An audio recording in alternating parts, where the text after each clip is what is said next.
Hello दोस्तों, नमस्कार। मैं विवेक आपके अपने एजुकेशनल चैनल पे आपका स्वागत करता हूं। आज हम जो आपका यहां पे घटना चक्र का अध्ययन सामग्री एवं अभ्यास प्रश्न पत्र नामक श्रृंखला यहाँ पे शुरू किए हैं। आज उसमें भाग एक आपका क्या है, इतिहास है। इतिहास में दूसरा पार्ट मतलब दूसरा लेक्चर क्या है, वैदिक संस्कृत। इससे पहले दोस्तों यदि आप नए जुड़े हों तो आप सिंधु घाटी सभ्यता को यहाँ से देख सकते हैं। यहाँ पे हम घटना चक्र नामक प्लेलिस्ट बनाए हैं। तो आइए वैदिक संस्कृत को हम और आप समझते हैं, ठीक है। तो दोस्त आइए, वैदिक संस्कृत क्या है। आर्य संस्कृत भाषा का शब्द है जिसका शाब्दिक अर्थ श्रेष्ठ या कुलीन है। आप ध्यान देंगे, आर्य क्या है, आर्य संस्कृत भाषा का शब्द है जिसका शाब्दिक अर्थ श्रेष्ठ या कुलीन है। फिर इसी क्रम में क्लासिकीय संस्कृत में आर्य शब्द का अर्थ है एक उत्तम व्यक्ति। आप ध्यान देंगे। वेद कितने हैं, वेद 4 हैं। ऋग्वेद, सामवेद, यजुर्वेद तथा अथर्ववेद। आप ध्यान देंगे, वेदों में सर्वाधिक महत्वपूर्ण ऋग्वेद है तथा इससे सर्वाधिक प्राचीन भी माना जाता है। फिर इसी क्रम में आते हैं ऋग्वेद, यजुर्वेद तथा सामवेद को वेद त्रयी या त्रयी कहा जाता है। आप ध्यान देंगे, वर्ण शब्द का सर्वप्रथम उल्लेख ऋग्वेद में मिलता है।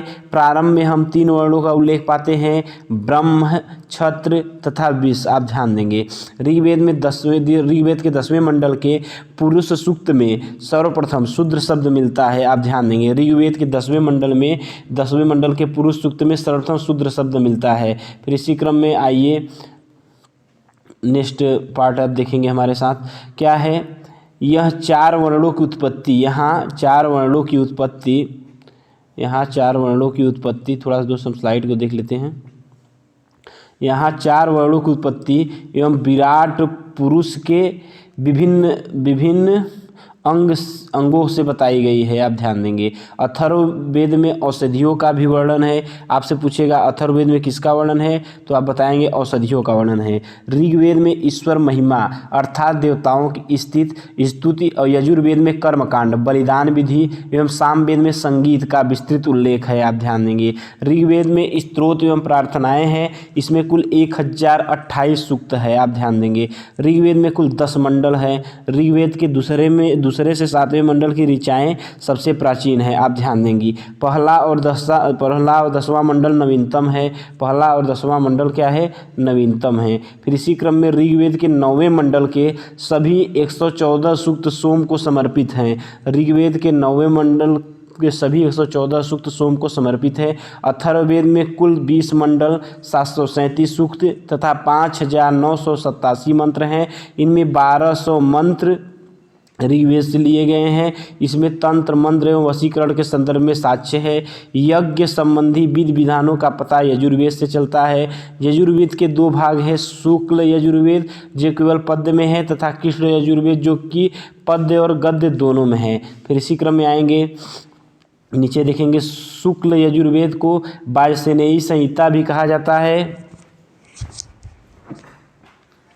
शुक्ल यजुर्वेद को वाजसेनेयी संहिता भी कहा जाता है। यजुर्वेद का अंतिम भाग ईशोपनिषद है जिसका संबंध याज्ञिक अनुष्ठान से न होकर आध्यात्मिक चिंतन से है। सामवेद में कुल 1875 ऋचाएँ हैं जिनमें से 75 जबकि कुछ विद्वानों के अनुसार 99 को छोड़कर शेष सभी ऋग्वेद से लिए गए हैं। 75 और विद्वानों के अनुसार 99 को छोड़कर बाकी सारी ऋचाएँ कहाँ से ली गई है, ऋग्वेद से ली गई है। सामवेद की मुख्य 3 शाखाएँ क्या है, कौथुम, राणायनीय तथा जैमिनीय। आप ध्यान देंगे, सामवेद की 3 मुख्य शाखाएं कौथुम, राणायनी तथा जैमिनी। उपनिषद दर्शन पर आधारित पुस्तक है। आप ध्यान देंगे, उपनिषद दर्शन पर आधारित पुस्तकें हैं। उपनिषद को वेदांत भी कहा जाता है। उपनिषद को क्या कहा जाता है, वेदांत भी कहा जाता है। उपनिषदों में प्रथम बार मोक्ष की चर्चा मिलती है। आप ध्यान देंगे, कठोपनिषद में यम और नचिकेता का संवाद उल्लेखित है और उपनिषद में कुछ क्षत्रिय राजाओं के उल्लेख प्राप्त होते हैं। आप ध्यान देंगे, विदेह के राजा जनक, पंचाल के राजा प्रवाहण जाबाली और केकय के राजा अश्वपति और काशी के राजा अजातशत्रु प्रमुख थे। आप ध्यान देंगे, विदेह का कौन राजा था? जनक, पंचाल के राजा प्रवाहण जाबाली और केकय के राजा अश्वपति और काशी के राजा अजातशत्रु प्रमुख थे। वैदिक संहिताओं का सही क्रम है वैदिक संहिताएं, ब्राह्मण, आरण्यक, उपनिषद। आप ध्यान देंगे, सिंधु नदी का ऋग्वैदिक काल में सर्वाधिक महत्व था, इसी कारण इसका उल्लेख ऋग्वेद में सर्वाधिक हुआ। सरस्वती ऋग्वैदिक आर्यों की सर्वाधिक पवित्र नदी थी। आप ध्यान देंगे, सरस्वती को मातेतमा, देवीतमा एवं नदीतमा कहा गया है। सरस्वती क्या कहा गया है?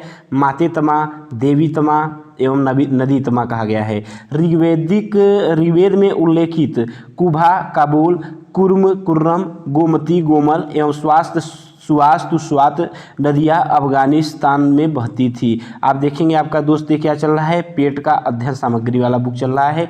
एक पेट का प्रैक्टिस बुक भी हम जल्द चालू करने वाले हैं, आप देखिएगा उसे। आप ध्यान दीजिए दोस्त, ये चैनल पे नए हैं तो दोस्तों को शेयर करिए और खूब सब्सक्राइब ज़्यादा से ज़्यादा लोग को कराइए। आप ध्यान देंगे, ऋग्वैदिक नदियाँ क्या है? ऋग्वैदिक नदियाँ का आधुनिक नाम क्या है? तो आइए हमारे साथ देखेंगे। आप ऋग्वैदिक कुछ नदियाँ दी गई है जिसके आधुनिक नाम दिए गए हैं। तो पहला क्या है? दृश्यध्वती। दृश्यध्वती जो है का आधुनिक नाम चितंग या घग्गर है। आप ध्यान देंगे, चितंग या घग्गर है दृश्यध्वती का। शत्रुदी का आधुनिक नाम सतलज है। परुष्णी का आधुनिक नाम रावी है। कुभा का आधुनिक नाम काबुल है। बितस्ता का आधुनिक नाम झेलम है। अस्किनी का आधुनिक नाम चिनाब है और विपास का आधुनिक नाम व्यास है। आप ध्यान देंगे, गोमती का गोमल है। कुर्म का कुर्रम है और सदा नीरा का गंडक है और सुवास्तु का क्या हो जाएगा? स्वास्थ्य हो जाएगा, स्वात हो जाएगा। अब आइए आश्रम व्यवस्था को जानते हैं।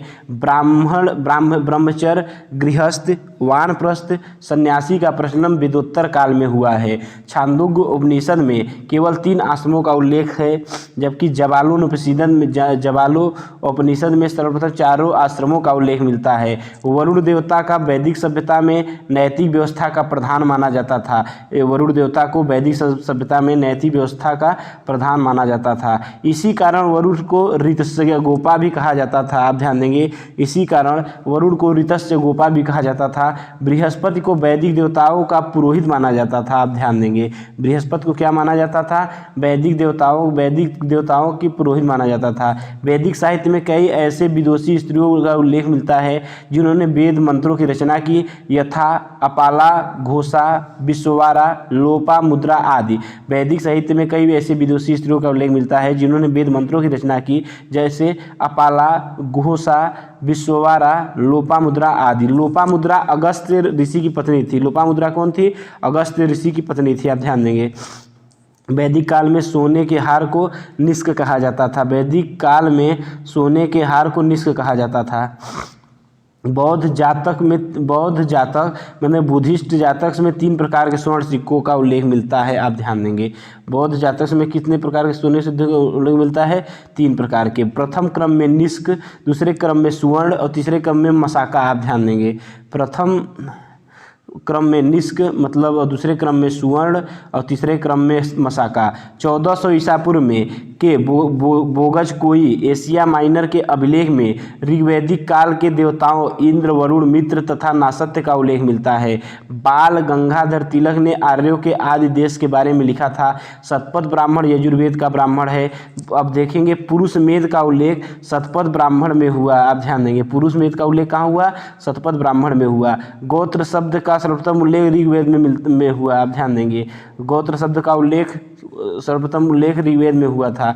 फिर इसी क्रम में ऋग्वैदिक काल में यज्ञ की प्रधानता थी। दशराग्य युद्ध का उल्लेख ऋग्वेद के 7वें मंडल में है, जो 10 राजाओं का युद्ध परुष्णी नदी, आधुनिक रावी नदी के तट पर लड़ा गया, जिसमें भरतों के राजा सुदास की विजय हुई। सुदास और 10 जनों के बीच दशराग्य युद्ध परुष्णी नदी किनारे हुआ, जिसमें सुदास ने 10 राजाओं पर पराजित करके विजय प्राप्त की। फिर आइए नेक्स्ट देखते हैं।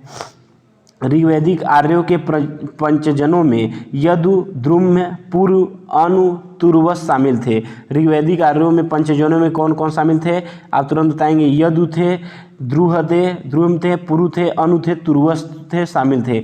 ऋग्वेद में उल्लेखित यव शब्द का जौ से तथा तादाम्त शब्द स्थापित किया गया था। तादाम्त स्थापित किया गया था।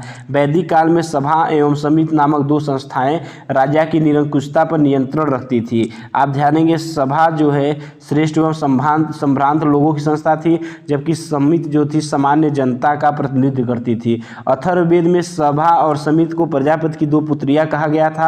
ऋग्वेद में इंद्र का वर्णन सर्वाधिक प्रतापी देवता के रूप में किया जाता है, जिसमें 250 सूक्त समर्पित है, जिसे 250 सूक्त समर्पित है। ऋग्वेद में अग्नि को 200 सूक्त समर्पित है और वह इस काल का दूसरा सर्वाधिक महत्वपूर्ण देवता है। तीसरा स्थान वरुण का है, जो समुद्र का देवता है और ऋतु का नियामक माना जाता है। फिर गायत्री मंत्र ऋग्वेद में उल्लेखित है, इसके रचनाकार विश्वामित्र हैं। गायत्री मंत्र का उल्लेख ऋग्वेद के तीसरे मंडल में है। पुराणों की संख्या कितनी है? 18 है। आप ध्यान देंगे।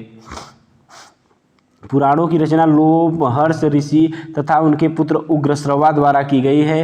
पुराणों में भविष्यत काल शैली में कलयुग के राजाओं का विवरण मिलता है। सत्यमेव जयते शब्द मुंडकों को उपनिषद से लिया गया है, जिसका अर्थ है सत्य की ही विजय होती है। यह भारत के राज्य चिन्ह पर भी अंकित है। फिर इसी क्रम में आगे देखेंगे, ऐतरेय तथा कौशिकी ऋग्वेद के दो ब्राह्मण ग्रंथ हैं। आप ध्यान देंगे, वैदिक काल में गाय को अघन्या न मारे जाने योग्य कहा जाता था। अब नेक्स्ट पार्ट हम अगले लेक्चर में देखेंगे। बौद्ध धर्म, गौतम बुद्ध की जीवन एवं शिक्षाओं के बारे में मेंशन किया है सिलेबस में दोस्तों। हम गौतम बुद्ध के जीवन एवं शिक्षाओं को नेक्स्ट पार्ट में कल देखेंगे। आप दोस्त ये वीडियो देखते हो तो डेली किसी न किसी टाइम आप वीडियो को जरूर देख लिया करिए, इससे आपको बहुत मदद मिलेगा। आपके पास बुक हो चाहे न हो, एक बार आप सुनते चलिएगा, आपका बहुत अच्छे से तैयारी हो जाएगा। ठीक है दोस्त, तो हम नेक्स्ट वीडियो में मिलेंगे।